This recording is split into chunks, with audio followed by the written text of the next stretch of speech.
Well, good evening and welcome to our Good Friday feature here at Grace Church Nottingham.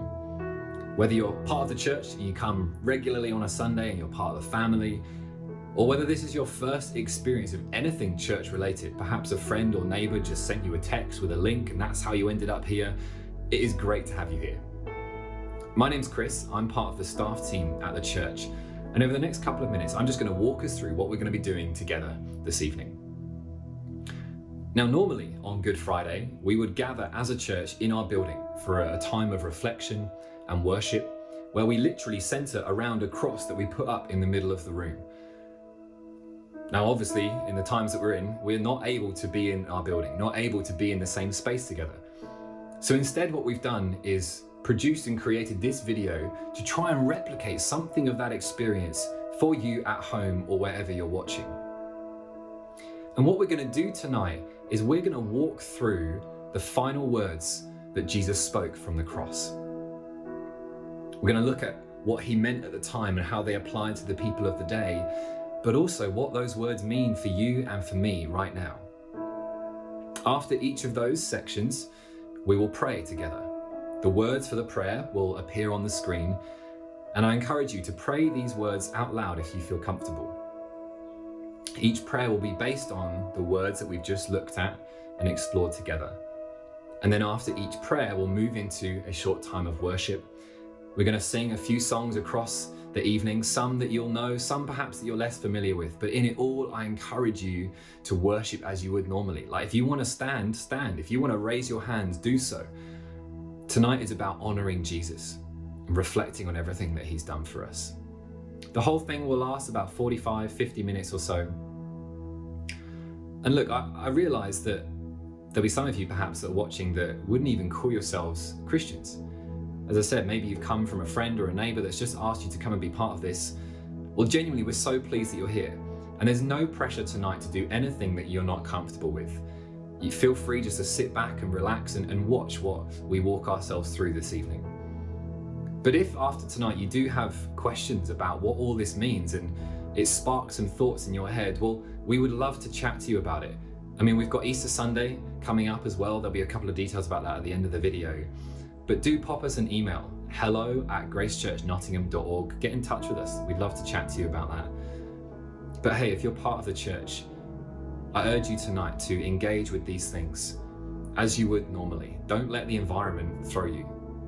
Tonight is about reflecting on the cross, remembering what Jesus did, and acknowledging the fact that the cross of Christ changes everything for us.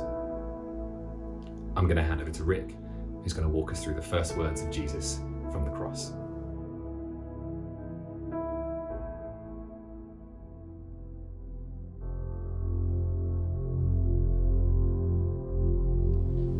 Jesus suffered unimaginable abuse. He was mocked by a company of 600 soldiers, beaten, whipped, stripped of his clothes, and redressed in mock royal robes. A crown of thorns was twisted together and forced upon his brow, thorns 15 centimeters long. He lost blood, he was exhausted, and then forced to walk to the cross. But by now he was so weak he was unable to make the journey unaided, and a man was enlisted to help him carry the crossbeam up the hill. As Jesus walked, he was jeered, spat at and reviled by the crowd, and yet he remained silent until they came to the place they call the skull, where they drove nails through his wrists and ankles. No doubt there he screamed out in agony, and yet here we see his first word from the cross, a word so unexpected. Father, Jesus says, forgive them, for they know not what they do. Even in the midst the agony of the cross, Jesus is thinking not of his own situation, but of those who put him in it. And in his cry to his Father, there is a an irony and a mystery behind these bloody events. For his accusers did know what they were doing. They'd wanted him dead for ages. They'd been plotting this for months. They'd bribed his disciple. They'd fixed his arrest. They'd faked evidence to incriminate him. It was a cruel and calculated plan. They knew what they were doing. Moreover, his executors knew what they were doing. The Romans had made an art form of crucifixion, a method of execution so brutal, so precise, designed to create maximum pain for its victim, who were hoisted aloft on the side of the road, a symbol of shame and a deterrent to future revolutionaries. And lastly, Jesus' mockers knew what they were doing. Crucifixions were so commonplace in Roman-occupied Israel. The people had become desensitized to it and enjoyed the spectacle and would go to laugh and mock at the victims.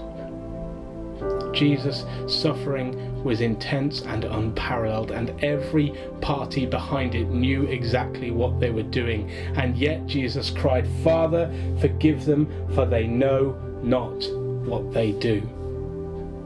The mystery of Easter is those who thought themselves powerful are revealed to be powerless. And the one who is at their mercy is merciful to his murderers.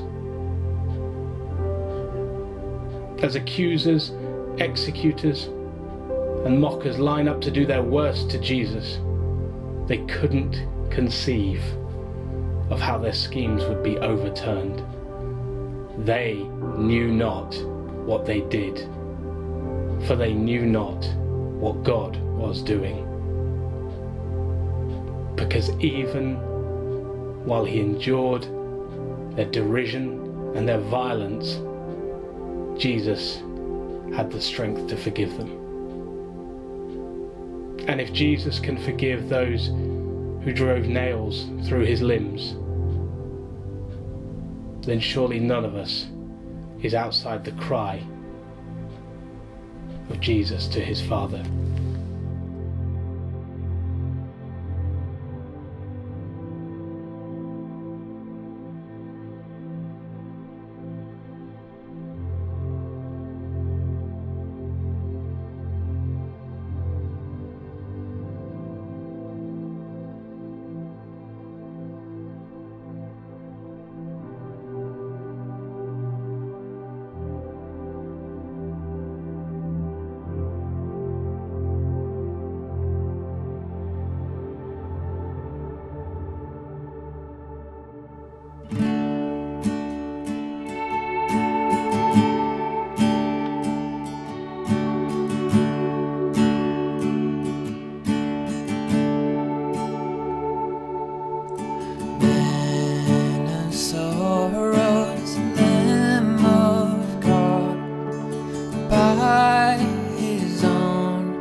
There were 3 crosses on the skull that day.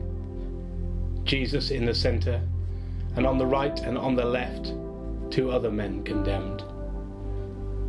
They're often described as thieves, but these were no petty criminals.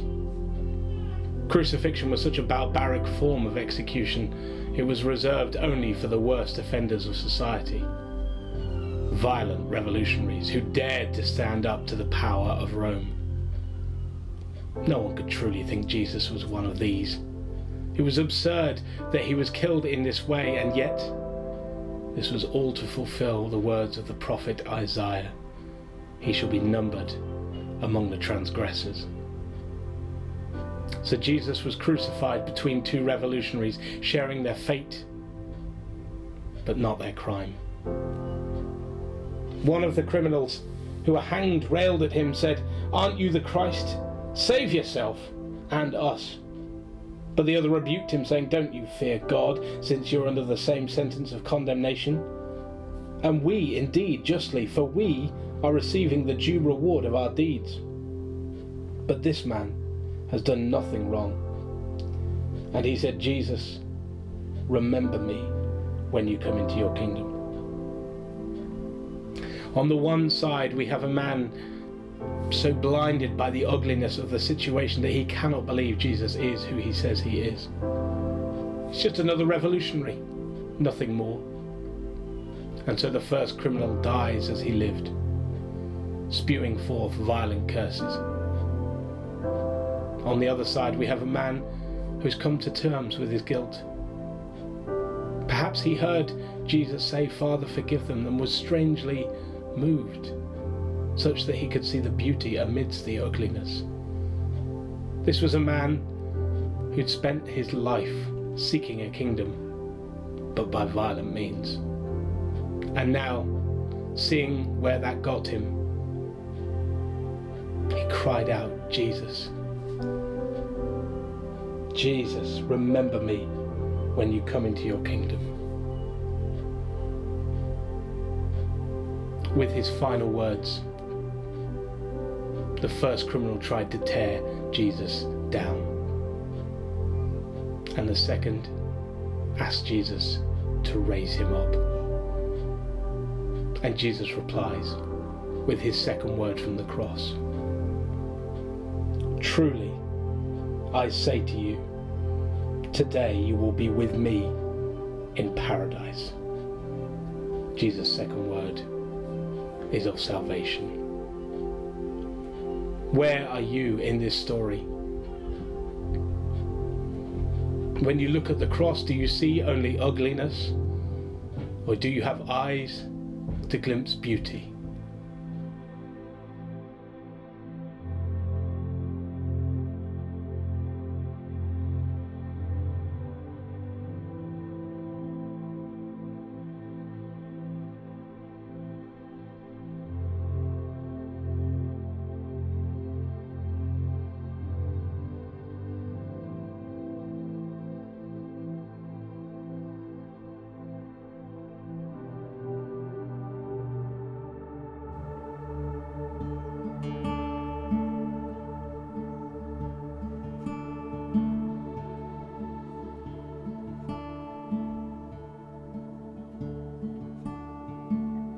On that rugged cross, my salvation,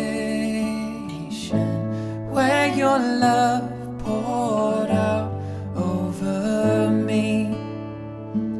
Now my soul cries out, Hallelujah, praise and honor unto thee.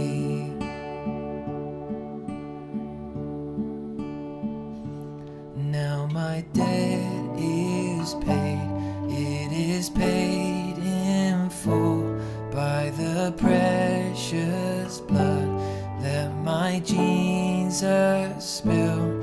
Now the curse of sin has no hold on me, and the Son sets free, oh, it's free indeed.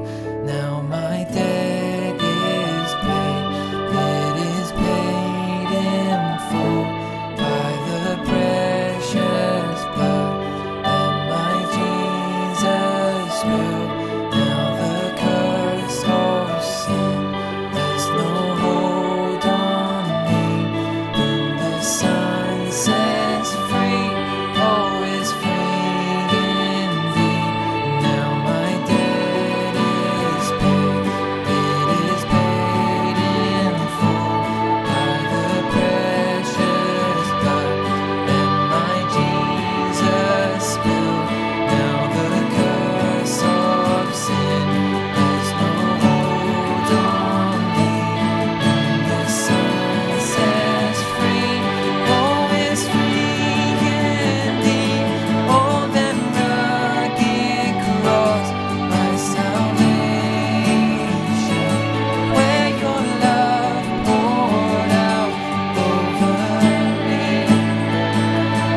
Jesus' third word from the cross is a beautiful statement of relationship, where again Jesus demonstrates his care not for himself, but for those around him.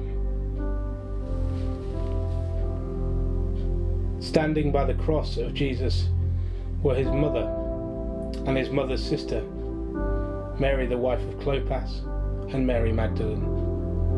When Jesus saw his mother and the disciple whom he loved standing nearby, he said to his mother, "Woman, behold your son." And he said to the disciple, "Behold your mother." And from that hour, the disciple took her to his own home. This is a tender moment as Jesus cares for his mother. But the word he chooses is unusual. He calls her woman. Now culturally this is not insensitive, but it is unusual.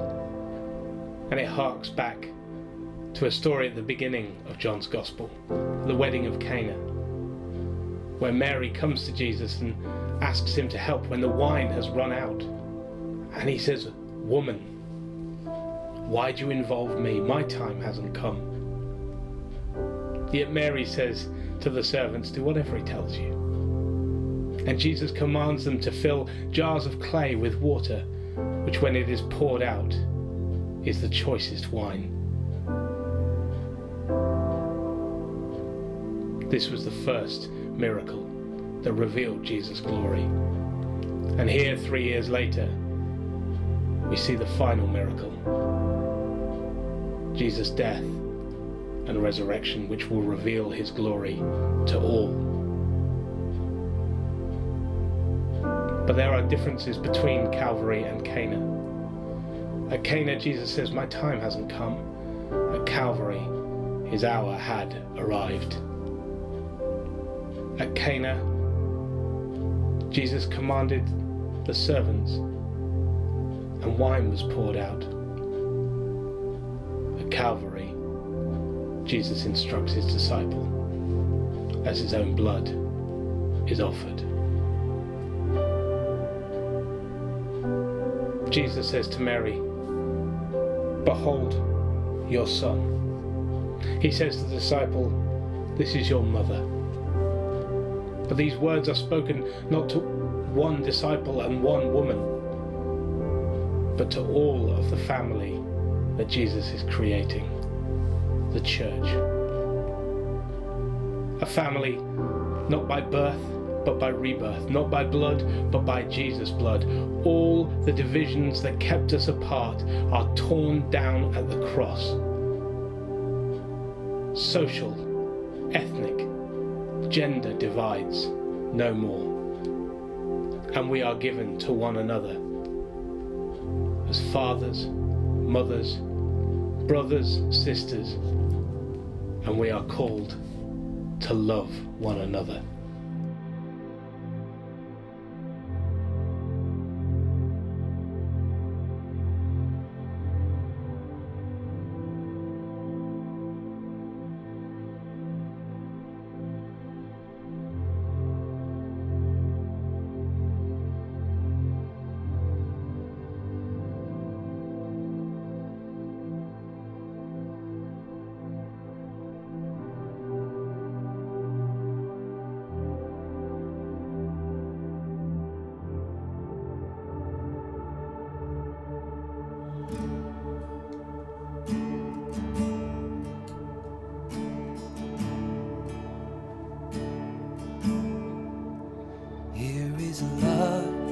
Vast as the ocean, loving kindness as a flood. When the Prince of Life, our ransom, shed for us his precious blood, who his love will not remember, who can cease to sing his praise. He can never be forgotten throughout heaven's eternal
loving kindness as the flood, when the Prince of life our ransom shed for us his precious blood.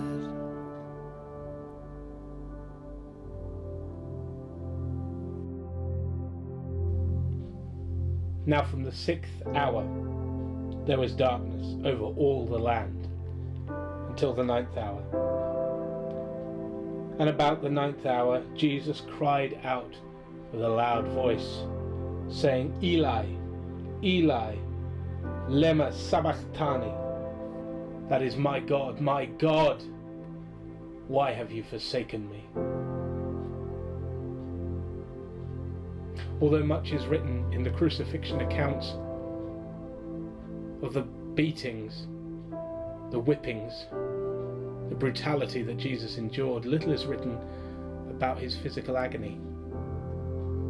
Rather, the focus is on his emotional, psychological and spiritual distress. It was about this moment that the Apostle Paul would later write that Jesus became a curse. Crucifixion was designed not just to inflict physical pain upon its victims, but rather wound them too at a deeper level. Jesus had been beaten, abused, his friends had scattered, and now he was being insulted by everyone. Criminals hanging next to him, passers-by in the street.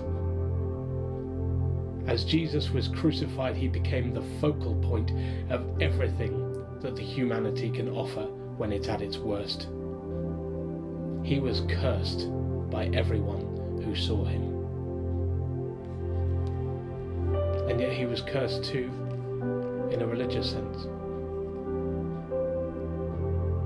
As the prophet Isaiah said, he was punished by God, stricken and afflicted. Deuteronomy, the law of God, says anyone who's hanged on a tree is cursed by God. If the curses of his fellow man were bearable, surely the curse of God drove Jesus to cry, my God, why have you forsaken me? And yet something mysterious was happening as Jesus absorbed the curse of man and of God. Because all evil, all brokenness, all of our sin was being located in the body of Christ. And as that happened, a divine exchange occurred. As Jesus was abandoned, so we were accepted. As the Apostle Paul would write, he who knew no sin was made sin, so that in him we might become the righteousness of God.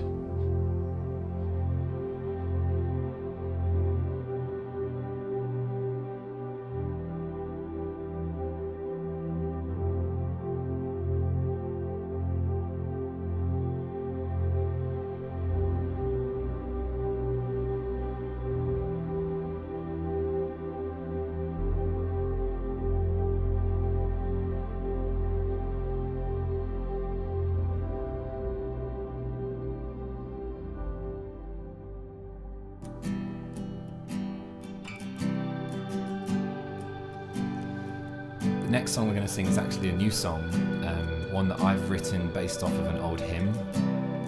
So you're not going to know how it goes, but I just encourage you, we're going to sing it through kind of the first half and then come back to sing the rest of it in a minute. But even as you're unfamiliar with it, just read the words and ponder the lyrics, ponder what Jesus did. And then as you kind of get more familiar with it, please feel free to join in and sing along.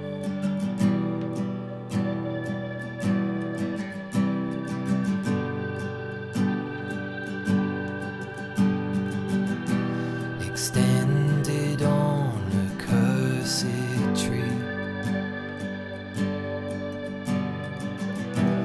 skin was smeared with sweat and blood. I see the King of Glory see, the only holy Son of God. My sin the nails, my guilt the weight that never should have been his to bear, but bear it till my Savior did, and with his dying breath declared, "It's finished, it's over. By his stripes we're healed. Every sin has been paid for, and our fate is sealed forever."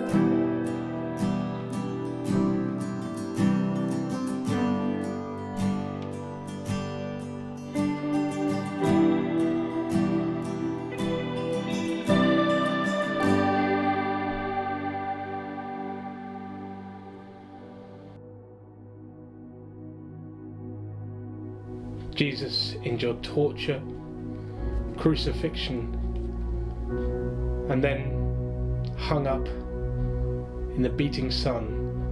His body was weak and parched, and he said, "I thirst." This was no mere call for refreshment. This was a deliberate word at the end of his life, fulfilling prophecy. Even then Jesus knew that he was fulfilling Psalm 22, which said his tongue will stick to the roof of his mouth. Psalm 69, which said he will be given vinegar to drink. Jesus was thinking too of another fulfillment. For throughout the Gospel of John, Jesus described himself as the water that would quench us. To the woman at the well, he said, "I'm the waters of eternal life." To the 5,000, he said, "I'm the bread of life. Eat of me. You'll never be hungry. You'll never be thirsty." At the Feast of Tabernacles, he said, "Whoever believes in me, out of his heart will flow rivers of living water." And here at the cross, it's as though the source of all this water, all this life, is dried up. The great exchange is that as Jesus went thirsty, so we are quenched eternally.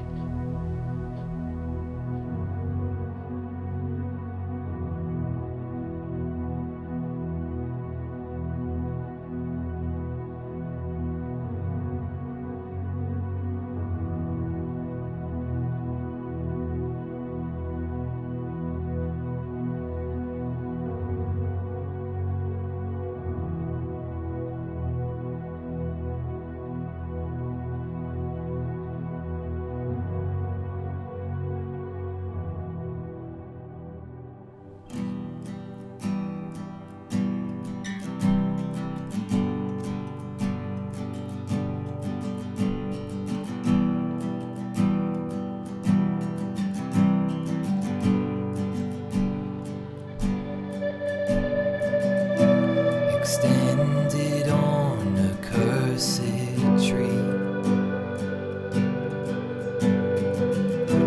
his skin was smeared with sweat and blood. I see the King of Glory see,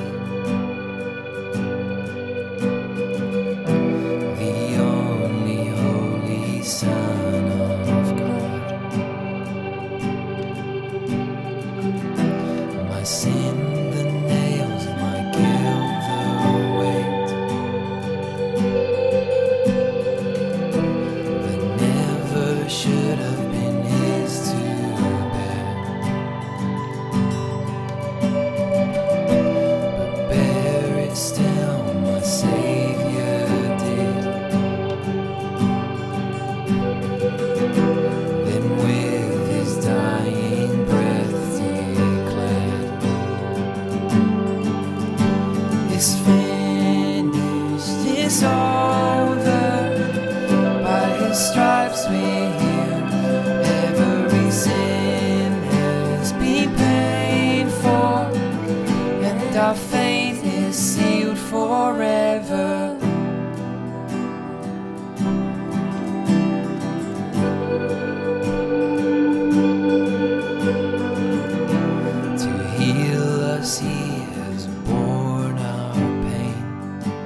and to bless us he has bled.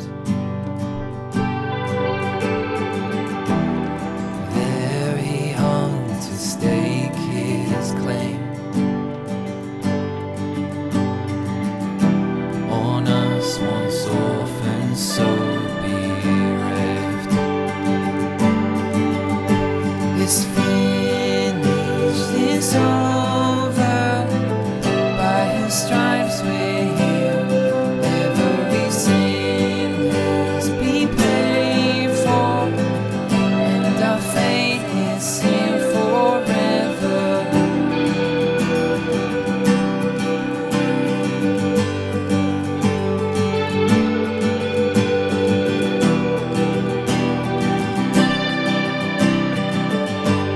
Savior, how shall I? Savior, how shall I proclaim or pay the debt I owe?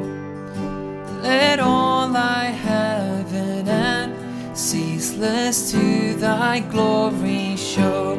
Savior, how shall I proclaim or pay the debt I owe? Let all I have and am ceaseless to thy glory show. Ceaseless to thy glory show.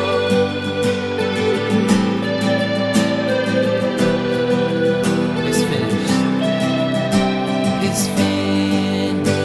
It's over. By his stripes we're healed.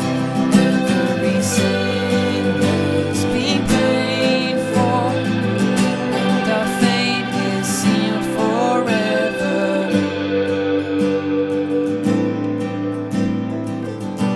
Our fate is sealed forever.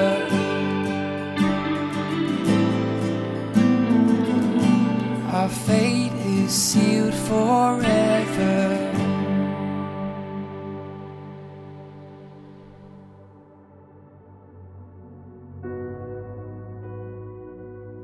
Having endured excruciating pain, having declared his thirst and drunk the sour wine, Jesus now speaks the penultimate word. He says, "It is finished."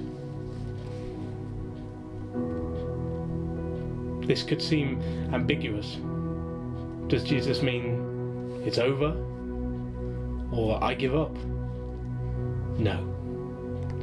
It means it is done. It is completed. Jesus knew that all his life, all his work had been pointing to this moment. He'd been obedient to his Father in all things, and now he knew his mission was completed. And he was to be glorified. It is finished. But he knew too that this was not just speaking of the events of his life. All of Scripture had been pointing towards this moment, and now it was finished. From that day in the Garden of Eden, where humanity had estranged itself from its Creator, God has been initiating a plan to free his people. And the Old Testament is just a series of signs pointing towards this day. The law, the sacrificial system, just shadows of which Jesus is the substance. And at the cross he says, "It is finished." He speaks these words over the law, which could never change us at a heart level. He says, "It is finished." He speaks these words over the sacrificial system, which could never truly deal with our guilt. He says, "It is finished." He speaks these words over the prophets who longed to see God move. He says, "It is finished."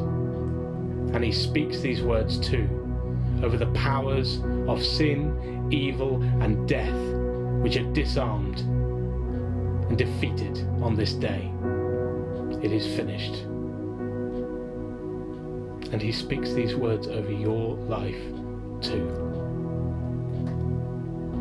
Do you live with a sense of guilt? Jesus says it is finished.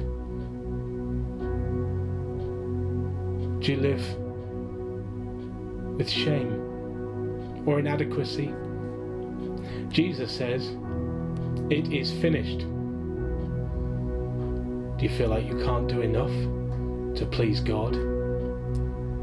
Jesus says it is finished. He has done all that we cannot do. It is finished.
We were lost and hopeless, living in our sin. We thought we knew what love was, then you broke in. On the cross you showed us just how far you go to overcome the darkness and bring us home. This is love, not that we love God, but that He loved us all and sent His Son for us. This is love. The King came down to save, to die in our place, to take what we deserve. This is love.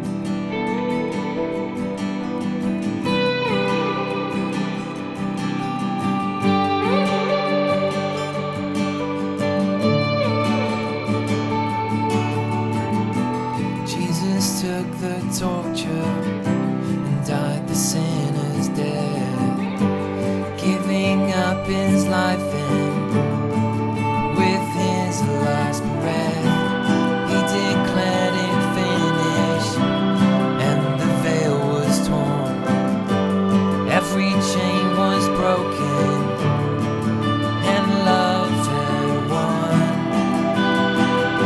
This is love.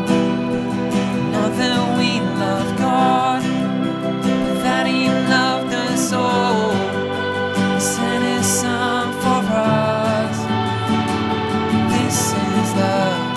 The King came down to save, to die in our place, to take what we deserve. This is love. Not that we love God, that He loved us all and sent His Son for us. This is love. The King came down to save, to die in our place, to take what we deserve. This is love.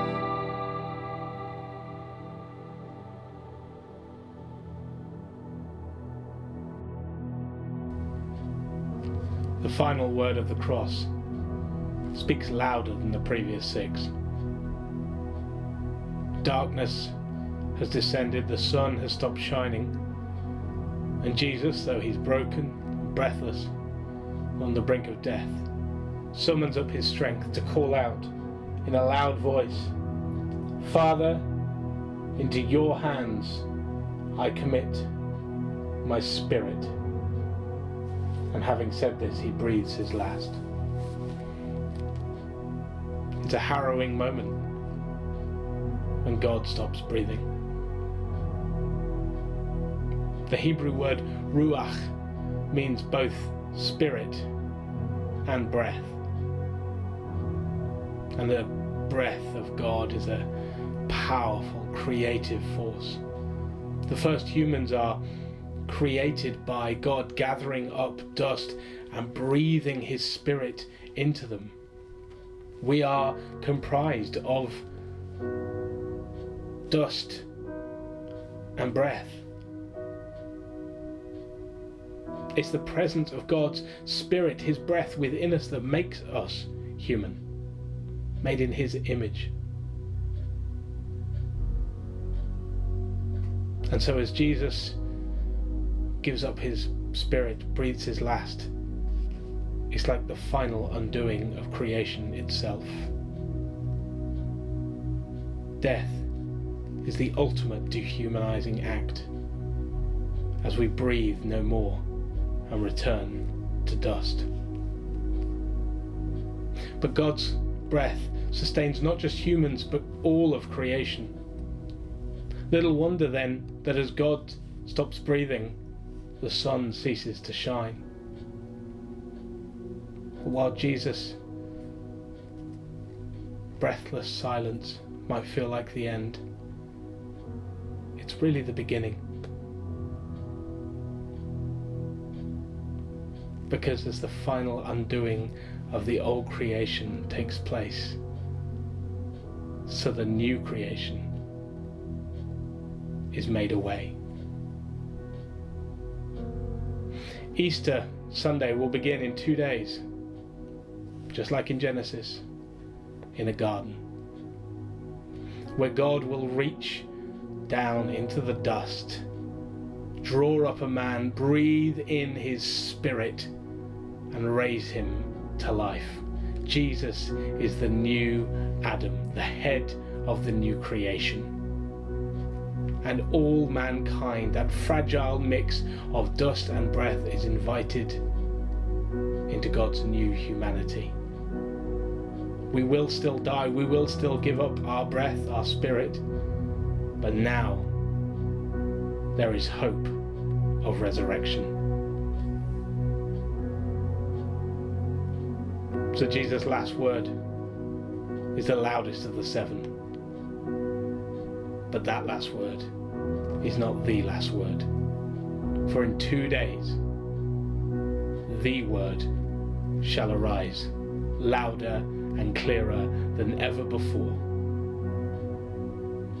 It is finished. The new creation has begun.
Survey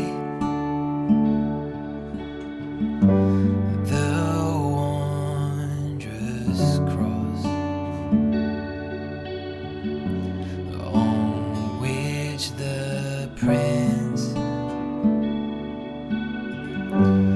of Glory died,